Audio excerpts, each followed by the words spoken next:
Hey guys, Hybrid here with the review of the Wolverine. I saw it last night, and by last night I mean the 25th of July. So basically, to sum it up, it is a really good movie, especially for Wolverine. Compared to X-Men Origins, it's amazing. But just in general, with the other films, I'd say probably it wasn't my most like hyped up for superhero movie of the year, but that was really misplaced because they really did a good job on this film. While it didn't exactly follow the Frank Miller story, that was okay because that's not what it was going for. It wasn't trying to be a Frank Miller story. It was just trying to acknowledge the fact that there was a storyline in Japan essentially. So, while I'd say initially, by the way, you can open up a new tab if you want. One of the reasons why for my reviews I don't do like me like live, or I don't do like a motion thing, I just have like an image up there, is so you guys can just listen to me. You don't have to like view it. You can do whatever you want. You can go on Wikipedia, Facebook, Twitter, Instagram, Vine. I don't know what you guys go on, but go on whatever you want. Just listen to it. So essentially, we have Wolverine, and this is dealing with the events after X-Men 3: The Last Stand. So just to give you guys an idea of the plot, Wolverine saves somebody. By the way, there's spoilers in this review. I'll put that in the title also, just in case you can't read though and you can only listen. Spoilers. So, Wolverine saved a guy during World War II in Japan in Nagasaki from the atomic bomb, and the guy wants to repay Wolverine. So he sent someone to find Wolverine, and they find Wolverine. Obviously, bring him to Japan. A bunch of stuff happens regarding Wolverine's immortality and his healing abilities, essentially, which is his immortality. All throughout the process, Wolverine kind of learns in a way to embrace himself and embrace who he was. But it's just the way they did it was so well. You would really tell, obviously, like Jackman's always been very enthusiastic about the role of Wolverine. He loves playing the character, which is a great thing. You should always want an actor that loves their role because they put more into it every time, and they can't wait to make a better, or at least make another sequel, which in Jackman's case is pretty obvious. He's played the character a lot of times. He's played the character for about, I think, 13 years now, essentially. But what I'm getting at here is the movie, it's passionate to the character, and it does a well done job. So I don't want to give away a lot of the plot, because if I do, even though a lot of people don't care about spoilers, if I do, it'll kind of ruin the shock value. Like, there is an after scene credits, so I'll tell you guys that much. And after scene credits, it's really cool. If you are a super comic book nerd for the X-Men, like me and a few other people were in my theater that I was at, you're gonna go ballistic. People were going ballistic. It was crazy. They kind of go through the cast really quick. The general cast. We have Hugh Jackman, obviously, as Logan / the Wolverine. Obviously, this takes place after X-Men: The Last Stand. So he has a lot of, not remorse. Well, I guess remorse could be a proper word, but for what happened, killing Jean Grey and all that stuff. So he's kind of given up on the whole like savage lifestyle, and he's more of not a hermit, but he's kind of just by himself kind of thing.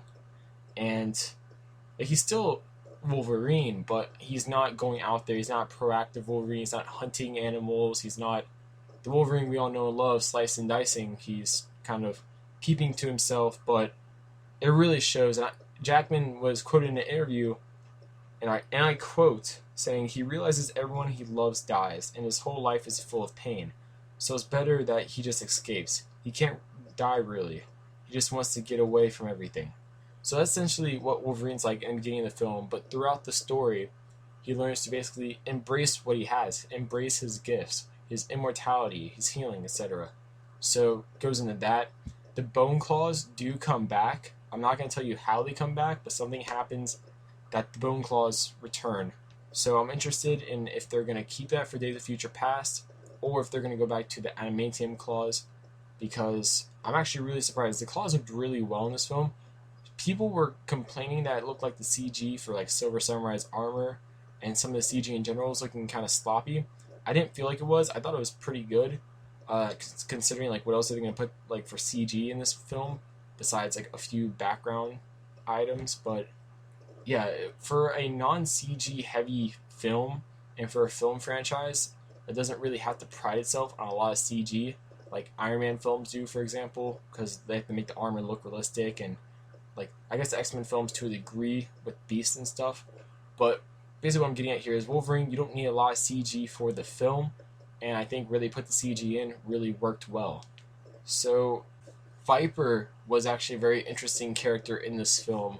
She arguably, you could say, isn't the main antagonist, but not the dirt antagonist either. I'd say like secondary antagonist. She had a very interesting role in this film. When she died, though, everyone clapped, which I thought was hilarious. She was a big threat, though, in this film. She's the one who caused Wolverine to have the healing issues. She manipulated a lot of people. Like, she was not a joke at all. And I really did like how they had her. Like, it's not because it's a female villain at all, but I like how they had a villain that, and they hinted strongly, they basically said she's a mutant as well, whose mutant ability is she's impervious to all toxins known to man, I guess.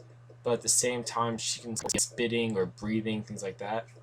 So it's very interesting. Her character is very deadly, obviously.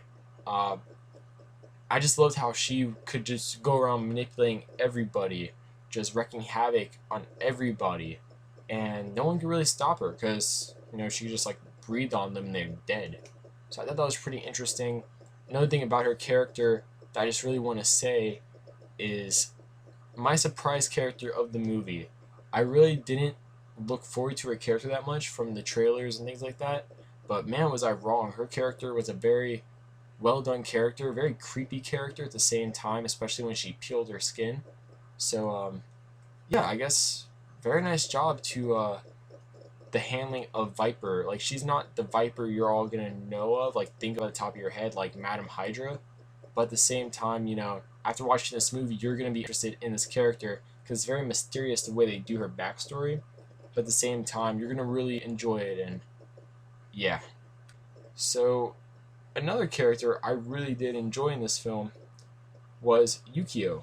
Uh, really, really cool character. Kind of a big part of the comedy in this film, which I love how they had comedy. A lot of it was like little remarks here and there from Yukio, but it wasn't like a lot. It wasn't Iron Man 3 heavy comedy where it's like every other second they're cracking a joke.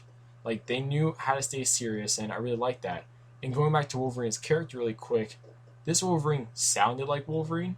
Like, he spoke in a way, like he cursed a bit, or not a bit, he cursed every once in a while.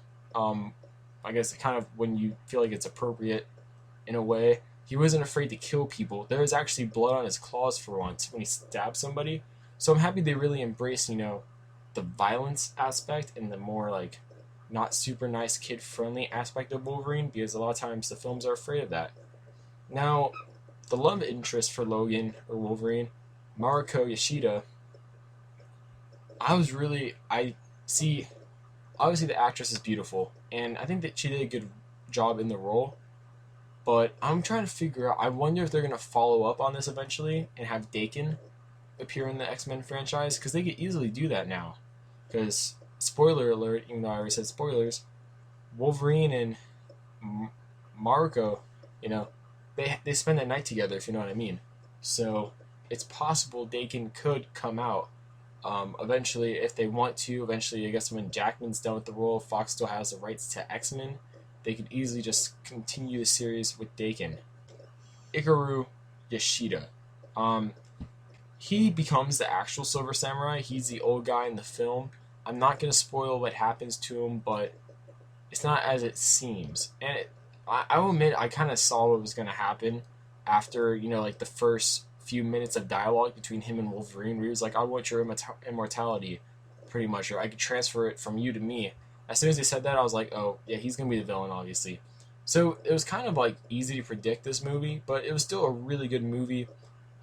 Jean Grey was in it, which was pretty cool. They really used her kind of as a way to show Wolverine holding on to the past and holding on to past regrets he has and past sins he has.